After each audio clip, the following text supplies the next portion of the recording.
Asa man daw? Nasa 6, wala doon sa ilalim.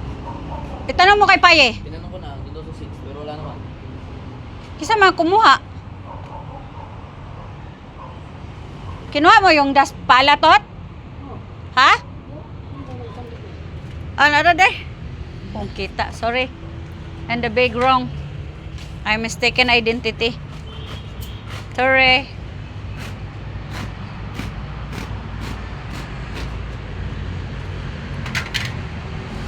Sorry, my dear. Pagawa na naman.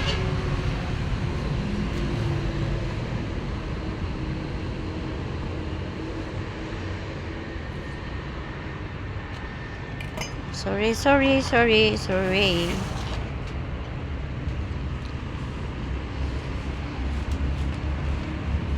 Pagawa ta sa mga kaluluhan ng sahig na tumutulo. May nagreklamo.